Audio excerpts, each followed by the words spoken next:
সেই সময়ে যে অল্প কয়েকজন সাংবাদিক সাহসিকতা নিয়ে, দায়িত্ববোধ নিয়ে, পেশাদারিত্ব নিয়ে এই দেশের মানুষের পক্ষে, গণতন্ত্রের পক্ষে কাজ করেছেন, মুশফিক ফজল আনসারী তাদের মধ্যে একজন, এবং সে কারণে তাকে বিদেশে অবস্থান করতে হয়েছে। বিদেশে গিয়েও তিনি তার দায়িত্ব ভোলেননি, বরং সেখানে তিনি তার দায়িত্ব পালন করেছেন। যুক্তরাষ্ট্র বিশ্ব রাজনীতিতে একটা গুরুত্বপূর্ণ জায়গায় সবসময় থাকে, এবং যুক্তরাষ্ট্র কার সম্পর্কে কি বলছে সেইটি নানাভাবে আন্তর্জাতিকভাবে একটা গুরুত্ব লাভ করে। সেইখানে প্রতিদিন বা নিয়মিত বিরতিতে বাংলাদেশে মানবাধিকার এবং গণতন্ত্র এবং ইত্যাদি পরিস্থিতি নিয়ে তাদের অবস্থান জানতে চাওয়া, সেইটা বাংলাদেশের প্রশ্নটিকে আন্তর্জাতিকভাবে তুলে ধরতেও একটা গুরুত্বপূর্ণ ভূমিকা রেখেছে। এবং সবচেয়ে বড় ব্যাপার হচ্ছে বাংলাদেশের জনগণের গণতন্ত্রের সংগ্রামে সারা দুনিয়ার গণতান্ত্রিক শক্তি, গণতান্ত্রিক বিশ্ব যাতে এটাকে সমর্থন করে, সেই সমর্থনে এগিয়ে যাওয়ার পথ রচনা করেছে। সে কারণে আমরা বাংলাদেশের মানুষের পক্ষ থেকে সাংবাদিক মুশফিক ফজল আনসারীকে ধন্যবাদ জানাই। বাংলাদেশ একটা নতুন সম্ভাবনার জায়গায় এসছে। এই ছাত্র শ্রমিক জনতার যে গণ অভ্যুত্থান, যে আত্মত্যাগ, আবু সাঈদ থেকে জুলফিকার শাকিল, হাজারো তরুণ, আমাদের শ্রমজীবী মানুষ যেভাবে প্রাণ দিয়েছেন, রাজনৈতিক কর্মীরা প্রাণ দিয়েছেন, হাজার হাজার মানুষ আহত হয়েছেন, একটা বিভীষিকাময় রাষ্ট্র বাহিনী যে অত্যাচার, সেই অত্যাচার মোকাবেলা করে সমস্ত ভয়ের রাজত্ব ভেঙে দিয়ে একটা ফ্যাসিস্ট সরকারের পতন ঘটানো হয়েছে। এইটা বাংলাদেশের সামনে এমন এক সম্ভাবনার জায়গা তৈরি করেছে, যেই সম্ভাবনা আমাদেরকে এইবার বাস্তবায়ন করতেই হবে। আমাদের ইতিহাস আমরা দেখেছি, 1971 সালে এত রক্ত দেওয়ার পরে, এত রক্তের উপর দাঁড়িয়ে যে রাষ্ট্র পতন হয়েছে, সেই রাষ্ট্র কিন্তু প্রতিশ্রুতি অনুযায়ী হয়নি। ঘোষিত প্রতিশ্রুতি ছিল যে নাগরিকদের জন্য সাম্য, মানবিক মর্যাদার সামাজিক ন্যায় বিচার প্রতিষ্ঠা করবে এই নতুন বাংলাদেশ রাষ্ট্র। 53 বছর ধরে আমরা উল্টো স্রোতে হাঁটতে দেখলাম। 90 সালে গণ অভ্যুত্থান হলো, তখনও আরেকবার মানুষ আশাবাদী হলো যে এইবার বোধহয় গণতন্ত্রের পথে হাঁটবে, কিন্তু তারপরও আমরা দেখলাম একই বৃত্তে ঘুরপাক খাওয়া। একটা নির্বাচন পর্যন্ত করতে পারে না, ন্যূনতম একটা ক্ষমতা হস্তান্তর শান্তিপূর্ণ পথ, একটা নির্বাচন, এইটাও করতে পারে না। যেই ক্ষমতায় যায়, ক্ষমতা চিরস্থায়ী করতে চায়, আর চাইলেই সেটা করাও যায়। এর উৎসটা হচ্ছে সংবিধানের মধ্যে। ক্ষমতার কাঠামোই এমনভাবে তৈরি হয়ে আছে, যিনি প্রধানমন্ত্রী হন তিনি দেখেন, আরে আমি তো একটা জমিদারি পেয়ে গেছি, এই তো যা ইচ্ছা তাই করা যায়, এটা তো চিরস্থায়ী করা এত সহজ। সুতরাং তারা সেই চিরস্থায়ী করার দিকে অগ্রসর হয়।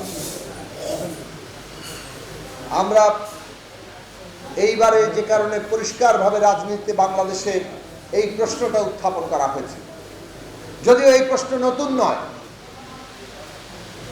আমরা বলবো আমাদের রাজনৈতিক দল দিক থেকে, এখানে অনেক রাজনৈতিক দল আছেন যারা গঠনকালীন সময় থেকেই বাংলাদেশে এই প্রশ্ন হাজির করেছেন যে বাংলাদেশের শাসন ক্ষমতার যে কাঠামো, এইটা পুরোপুরি স্বৈরাচারী, সাংবিধানিকভাবে স্বৈরাচারী, এবং এই স্বৈরাচারী ক্ষমতা কাঠামো বহাল রেখে এই দেশে গণতন্ত্র হবে না।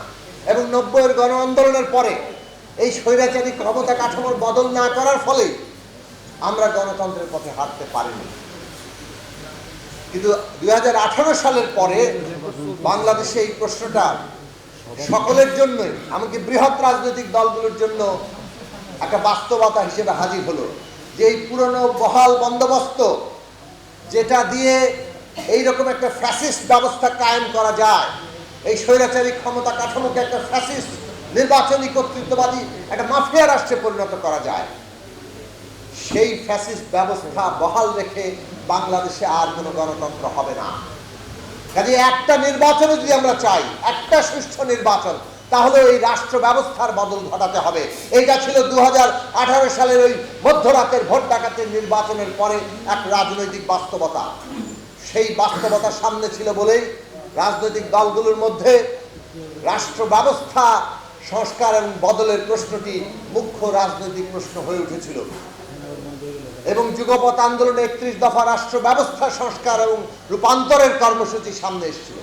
নতুন একটা রাজনৈতিক বন্দোবস্তের প্রশ্ন সামনে এসেছিল এবং সেই কারণেই বলবো যে জমিন তৈরি হয়েছে, সেই জমিনে ছাত্র জনতা যে অভ্যুত্থান তৈরি করলো, আমাদের দেশের ছাত্ররা, শিক্ষার্থীরা, তরুণরা যে অগ্রণী ভূমিকা নিলেন এই অভ্যুত্থানের ক্ষেত্রে, তারা এই বাংলাদেশে নতুন একটা গণতান্ত্রিক রাজনৈতিক বন্দোবস্ত দেখতে চান। এটা স্পষ্ট করে রাজনৈতিক লক্ষ্য নির্ধারণ করে দিয়েছেন। ফলে নতুন বাংলাদেশের যাত্রা কোন পথে, এটা নির্ধারিত হয়ে গেছে অভ্যুত্থানের মধ্য দিয়ে, যে নতুন একটা বন্দোবস্ত লাগবে। সেই বন্দোবস্তের ভিত্তি হচ্ছে একটা গণতান্ত্রিক সংবিধান, এর বাইরে অন্য কিছু নয়।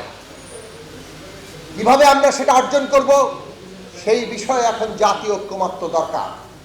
অন্তর্বর্তী সরকার গঠিত হয়েছে অভ্যুত্থানের উপর দাঁড়িয়ে, তাদের কাজ হচ্ছে এই জাতীয় ঐক্যমত্য তৈরিতে সহায়তা করা, তার ক্ষেত্র প্রস্তুত করা। শিক্ষার্থী, রাজনৈতিক দল, শ্রেণী পেশার মানুষ, সকল অংশীজনকে একটা জাতীয় ঐক্যমত্যে নিয়ে আসা।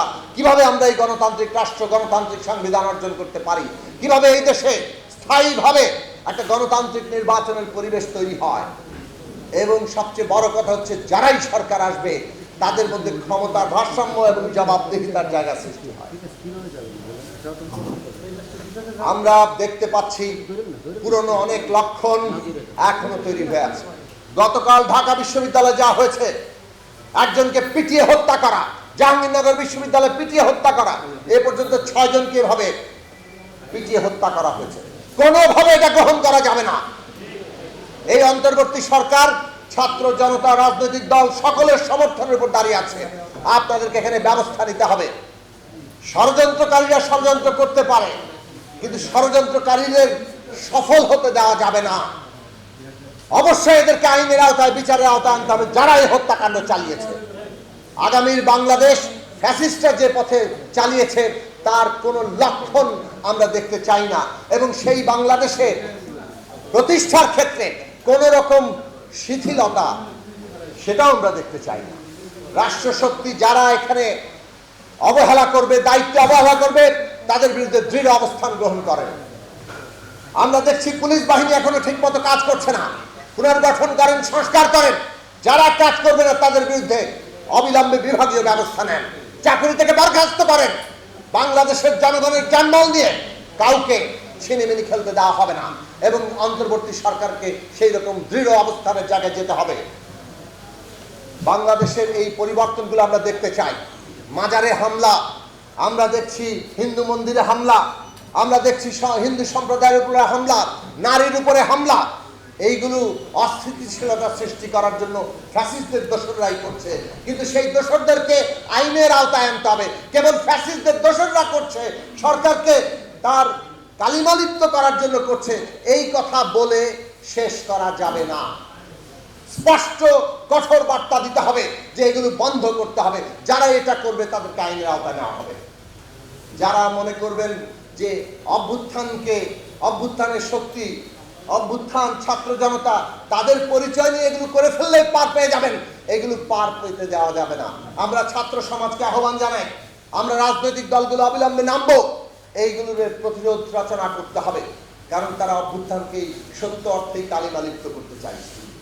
আগামীর এই নতুন বাংলাদেশের যাত্রায় বাংলাদেশের মানুষ সত্যি অর্থেই একটা নতুন বন্দোবস্ত করবে, যেখানে ক্ষমতার ভারসাম্য, জবাবদিহিতা হবে মূল জায়গা, যেখানে আমরা এমন একটা বাংলাদেশে যেতে পারবো, সকলকে মিলে আমরা উন্নতির দিকে যেতে পারবো।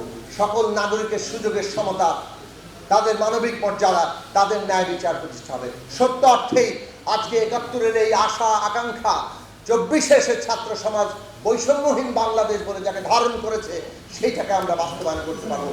সেই পথে আপনারা ঐক্যবদ্ধ হবেন, সে আশা রেখে